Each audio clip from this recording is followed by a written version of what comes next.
हे काय तुझा काय प्रॉब्लेम आहे? तुला काय नाही कळत गोष्टी? तू काय एवढी मंद आहेस? आईला एक तर बावल्यासारखं मी तुझ्यावर प्रेम करत बसलो. हो, तुला ऐकायचं होतं ना, ऐक आता. नाही ऐकच, माझं ना प्रेम आहे तुझ्यावरती. आतापासून नाही, 10 वर्ष झालं प्रेम करतोय. लव्ह ॲट फर्स्ट साईट आहे. नव्हतं ना माहिती तुला? आता सांगितलं मी, घे.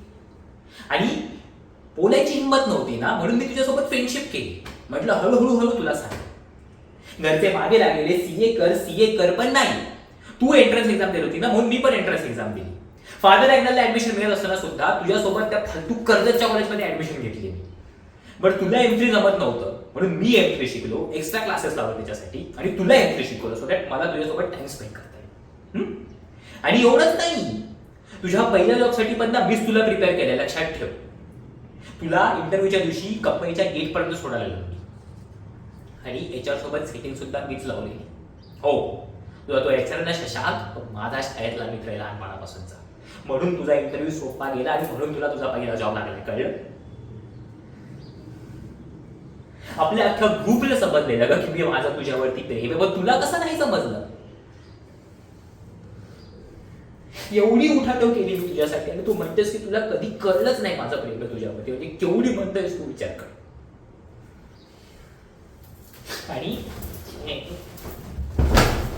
काय तर तोंडवर करून मला सांगतेस की तू एंगेजमेंट करणार आहेस म्हणून. हा, बेस्ट फ्रेंड म्हणतेस ना मला, म्हणतेस ना बेस्ट फ्रेंड. एवढा मोठा डिसिजन घेत आहे तरी मला सांगावंसं नाही वाटलं तुला? विचारणं तर लांबची गोष्ट आहे, का तिथे अपेक्षा पण नाहीये तुझ्याकडून. ऍटलीस्ट सांगू तरी शकत होतीस ना यार. आणि मी तुला कधी माझी बहीण म्हटलं? मी तुला म्हटलं तू माझी बहीण आहेस, तू माझ्या बहिणीसारखी दिसतेस, राखी बांध मला, मी म्हटलं कधी असं? मग तुला यार कधी एवढ्या वर्षात प्रश्न नाही का पडला की हा मूर्ख माणूस एवढा काय अवेलेबल असतो आपल्यासाठी?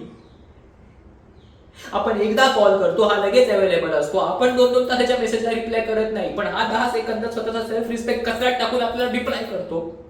का असं करतो हा? असा एकदा यार तुला प्रश्न पडला नाही?